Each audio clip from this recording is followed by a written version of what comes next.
video game industry has created some absolutely breathtaking visual experiences over the past decade. From the sprawling and highly detailed world of The Witcher 3 to the dense and atmospheric Gotham City in Arkham Knight, we have seen the more stylized kingdom of Dunwall in Dishonored 2, and even the ultra-realistic western setting of Red Dead Redemption 2. Really, there's no shortage of games that boast the absolutely stunning graphics only achievable by advanced graphical processing power that we have today. Take any of the Ubisoft main game franchise lines, and you can see really just how far graphics have progressed over the years.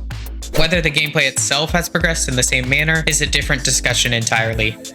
It seems more and more that the industry of games is trying to get closer and closer to that ultra-realistic goal with no turning back. It's not very common to have a game released today that looks like it was a game released 20 years ago. At least not one going for the realistic or semi-realistic approach. In order for a game to stay in the competition, it's gotta look good. If a game came out today looking like a game straight from the PlayStation 2 era, there's a good chance it would not sell. Graphical improvements and higher fidelity has grown to be a must for the game industry, and this does not appear to be stopping anytime soon. However, there's one art form that seems to defy this trend entirely, one that both indie developers and gamers just can't get enough of, one that has been around since the very beginning and continues to pack a major punch. And of course, you probably all know that I'm talking about pixel art.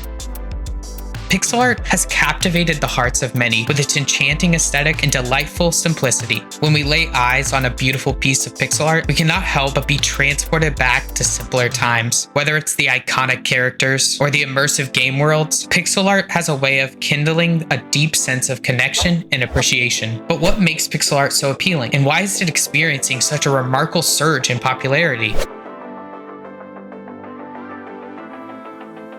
Pixel art only exists because of the limitations presented in early computers and game consoles. Early digital displays, such as the ones found on those computers and game consoles, had low resolutions and restricted color palettes. These limitations meant that graphics had to be created using individual pixels, each representing a single point on the screen. Developers had to work hard to represent the object or feature that they were wanting to convey, with very little pixels to work with. Despite these limitations, early pixel art pioneers managed to create captivating and memorable graphics that laid the foundation for the future of digital art. Their work became the visual language of early video games and continues to be celebrated for its unique charm and nostalgic appeal. Games like Super Mario Bros. Showed how a character could be represented with only a 16:12 canvas and a mere 3 colors. Legend of Zelda showed that with a simple tile map, entire worlds could be constructed. Later down the line, games like Street Fighter and Fire Emblem would show just how cool and expressive pixel art animation could be. These early limitations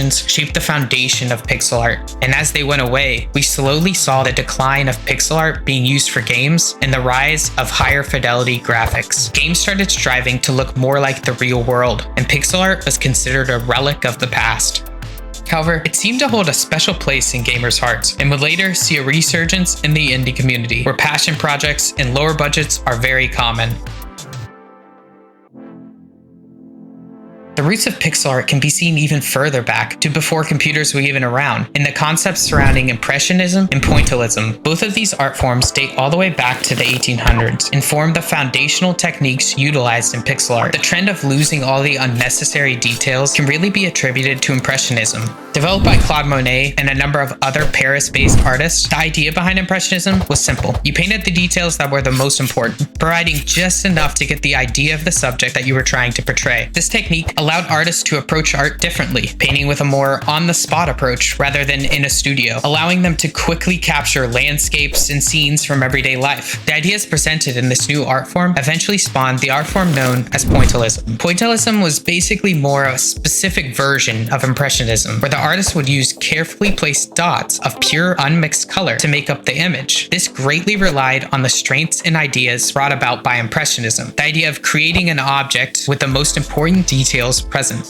It's easy to see the similarities between Pointillism and pixel art. In some ways, you could even say that pixel art is simply a digital equivalent to Pointillism. And while the results of the two when placing side by side can look strikingly different, there's no denying the inspiration that pixel art pulls from Pointillism. And the timelessness and beauty of pixel art's simplistic and charming appeal can probably be attributed to the foundational concepts present in Pointillism. Have you ever reminisced about an old game, marveling at its perceived beauty and realism, only to revisit it and realize that its graphics were not as detailed as you remember? This fascinating phenomenon is rooted in our brain's remarkable ability to fill in missing information. So when you see something like this, you can tell it's a phone because your brain fills in the missing details. This is why when we go back to our childhood games, we remember them looking so much more detailed than they were. Pixel art takes advantage of this trick by presenting only the details that are absolutely necessary. When working with pixel art, you're working with very low-res canvases, which means that you don't have the space to add a bunch of tiny details. Instead, you focus on what will convey to the player what you're wanting to get across. The beauty of it is since our brain is working to fill in the missing details, this can sometimes feel even more immersive than a fully realized 3D world. Celeste is a great example of a game that utilizes its clean pixel art style paired with its challenging 2D platformer gameplay to achieve an emotional and immersive experience. An experience that would not have been the same if they went with a 3D realistic world or even high-fidelity 2D vector graphics. Pixel art is so closely tied to the gameplay in Celeste, from the pixel height of the character to the amount of frames used in the different movement animations. Everything is planned and thought out to make the game as a whole feel responsive, and the artists and developers' respect for the history of pixel art is shown through the entire process.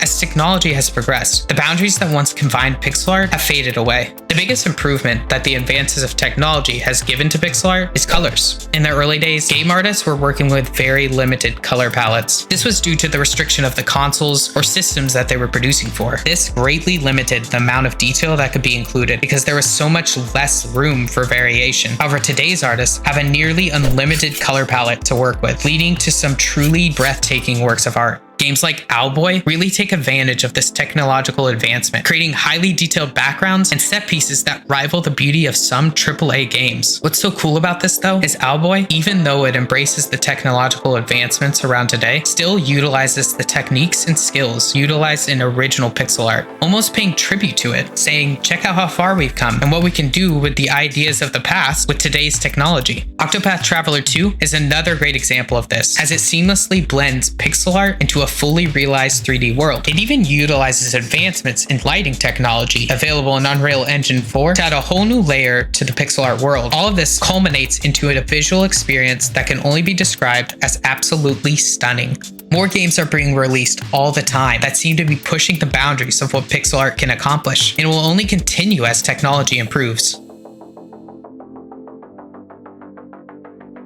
In the ever-growing indie space, pixel art reigns supreme. It seems to be the default go-to art style for both seasoned and newbie indie developers. In fact, the rise of pixel art's popularity can probably be tied to the ever-growing rate of indie games being released. But why do indie developers love pixel art so much? Well, I think it's due to two reasons: its level of entry and its timeless appeal. First off, its level of entry. While pixel art is by no means easy to learn, as really no art form is easy to learn, involving lots and lots of practice, it is easier to learn than most other art forms available to game designers. Pixel art has its own challenges to overcome when learning. One of the main challenges being sharpening your skill to simplify. Since, like we said before, the goal is to get the most important details, it would only make sense that having an eye for what details to include is an important skill to have. This is something that just takes time to develop, but can be deceivingly hard, especially when watching other artists create pixel art. I know I myself have watched a tutorial or a time lapse of a pixel art piece and thought, oh, okay, that's how you do that. That's easy. Only to attempt it and realize it's not quite as easy as it seems. The simplicity of pixel art, however, and the limits that it enforces when it comes to details actually helps someone that is new to art, allowing them to gradually learn concepts. Basically, since there's less detail, there's less to worry about. This is one reason why pixel art is loved by so many indie developers, because unlike their AAA counterparts, they don't have massive teams and loads of money to throw at art. So the simplicity of pixel art allows them to make games that still look amazing with less time and effort. Secondly, the other reason why indie devs love pixel art is its timeless appeal. Since, like we said before, pixel art seems to age a lot better than its counterparts, this means that the game utilizing the style is able to compete with a game using the latest graphical technology, simply due to the fact that they're not comparable. Since the art forms are so different from one another, they're not really competing with each other. The timelessness also allows the game to remain relevant for longer, which is great for an indie studio that's game is being sold for a lot less than their their AAA counterparts. Games like Stardew Valley, Terraria, and Minecraft are absolute powerhouses that are still wildly popular today and do not appear to be slowing down. And the timelessness of the pixel art textures and visuals help the game still look great after all these years. There's also one more reason why indie devs love pixel art, but I didn't mention it before because it's less quantifiable than the others. But pixel art simply looks cool. It could be the nostalgic feeling that is associated with it, or the simplicity of it, or even its roots in pointillism. But pixel art just seems to look so pretty when it's done right. Whether it's the beautiful character portraits and color palette in Moonlighter, or the breathtaking landscapes and scenery in the Kingdom games, the set pieces and adorable characters in Celeste, the dark, gloomy, and even grotesque atmosphere of Blasphemous, or the highly detailed and dense cities in the upcoming Chef RPG. All of these manage to create a world that you simply want to get lost in. You can't help but marvel at all the beauty, the attention to detail, masterful artistry, and innovative design showcased in these pixel art creations. It defies expectation and challenges the notion that visual appeal is solely the domain of big budget productions. These indie gems stand tall, proving that the creativity and ingenuity can create visual experience that leaves the players in awe, regardless of the size of the development team or budget. Hey guys, thanks for watching. I'm really happy to finally have this video out. Been working on it for a while. I tried some new stuff with it. Love to hear your thoughts in the comments. I also would love to hear what you guys think about pixel art. Do you love it? You think it's overrated? Prefer a different style? Whatever your thoughts, I'd love to hear from you. As always, a big shout out to our Patreon supporters, JRev and Cece. Appreciate the support, really means the world. If you like this video and want to give us a thumbs up, that's always appreciated. And hey, if you want to see all the future videos ahead, go ahead and subscribe. Thanks again for watching, and y'all have a great day. Peace.